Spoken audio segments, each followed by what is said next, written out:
இதெல்லாம் கொண்டு போகிறது டெலஸ்கோப் இதெல்லாம் கொண்டு போகிறது அந்த பேலோட் தான். ஸோ அந்த இதெல்லாம் ஒவ்வொரு ஸ்டேஜஸும் செப்பரேட் ஆகிட்டே இருக்கும். இதில் வந்து பூஸ்டர் 4 பூஸ்டர்ஸ் பார்த்தீங்கன்னா பூஸ்டர்ஸ் எல்லாமே நீங்கள் பார்க்கலாம். அட்மாஸ்பியரை ரீச் பண்ணுற வரைக்கும் பூஸ்டர்ஸ் வந்து பர்ஃபார்ம் பண்ணும். அட்மாஸ்பியரை தாண்டி போகும்போது லிக்விட் ப்ரெஷர் இன்ஜின் வந்து பர்ஃபார்ம் பண்ணும். லாஸ்ட் ஃபினிஷிங் போகிறது வந்து பேலோட் தான். மேலே இருக்கிறது வந்து அந்த ஹீட் ஷீல்டு என்ன ஆகுனா அட்மாஸ்பியர் தாண்டக்கூடிய ஹீட் ஷீல்டு வந்து ஓப்பன் ஆகிடும். அதுக்கப்புறம் வந்து ப்ரொடெக்ஷன் தேவை கிடையாது. அதுக்கு மேலே போன பிறகு சேட்டலைட் தான் வந்துட்டு போய் டாக் ஆகணும். அந்த ஆர்பிட்டில் வந்து டாக் ஆகும். ஓகேங்களா? சரிங்களா? நீங்கள் இதெல்லாம் பார்க்கணும். சும்மா நின்னோம் ஃபோட்டோ எடுத்ததெல்லாம் கிடையாது. நிறைய விஷயங்கள் இருக்குது. அந்த என்ன சொல்லியிருக்காங்கன்னு பாருங்கள்.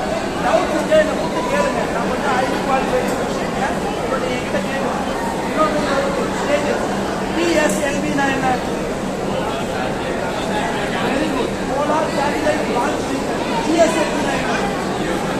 Very good. ஸோ இதெல்லாம் வந்துட்டு நீங்கள் தெரிஞ்சு வச்சுக்கணும். நீங்களும் மேபி கூட இஸ்ரோவில் ஜாயின் பண்ணலாம்.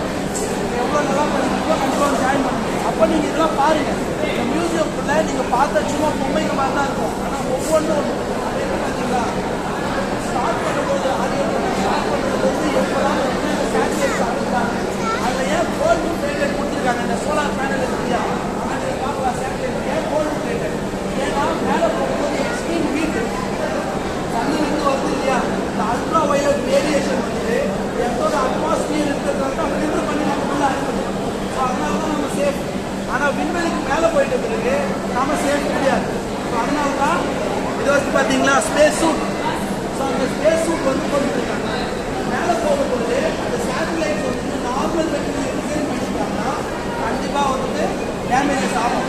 ஸோ அது கோல்டு இருக்கும்பொழுது ஹைலி ப்ரொடெக்டிவாக இருக்கும். என்ன டவுட்ஸ் இருக்கா?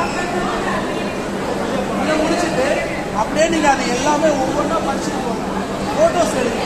அதை பற்றி உங்களுக்குள்ளேயே டிஸ்கஸ் பண்ணுங்க. சரிங்களா? இன்னொரு பார்ட் இருக்குது. ஆனால் இப்போ ஓப்பன் பண்ணலாது.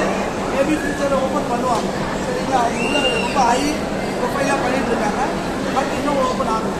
ஸோ நீங்கள் இது எல்லாத்தையும் பார்க்கலாம். வேறு என்ன கொஸ்டின்ஸ் இருந்தால் கண்டிப்பாக கேட்கணும். ISS இன்டர்நேஷனல் ஸ்பேஸ் ஸ்டேஷன் சொன்னேன் இல்லையா? அது சம்டைம் நான் வந்து மேடம் கான்டாக்ட் பண்ண நான் உங்களுக்கு ISS வந்துட்டு இந்த ஏரியாவில் எப்போ டிரான்சிட் ஆக போகுதுன்றதை நான் உங்களுக்கு மேடம் இன்ஃபார்ம் பண்ணிவிடும். பிஃபோர் 1 day or 2 days முன்னாடி அவங்க உங்களுக்கு டைமிங்கோட சொல்லுவாங்க. அந்த டைமிங்கில் சவுத்துலேருந்து நார்த்து இல்லை சவுத்துலேருந்து ஈஸ்ட்டு இந்த டேரக்ஷனில் அது கிராஸ் ஆக போது என்ன லேட்டிடியூடில் கிராஸ் ஆக போகிறது வரைக்கும் நான் சொல்லிவிடுவேன். ஸோ அவங்க உங்களுக்கு இன்ஃபார்ம் பண்ணாங்கன்னா நீங்கள் நேக்கத்தை வெறும் கண்ணாலேயே நீங்கள் அதை பார்க்கலாம். அந்த ஸ்டார் மாதிரி போகுது, அது ஸ்டார் இல்லை. ஸ்பேஸில் போன பிறகு சன்னோட லைட்டை ரெஃப்ளெக்ட் பண்ணுது. நீங்கள் பார்க்குற ஒவ்வொரு விஷயமும் ஓன் லைட்டை ப்ரொடியூஸ் பண்ணல. நம்ம ஸ்டார் சூரியன் மட்டும்தான் ஓன் லைட்டை ப்ரொடியூஸ் பண்ணோம்.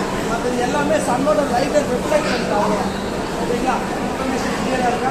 ஓகே, நீங்கள் அப்படியே சுற்றி பாருங்கள்.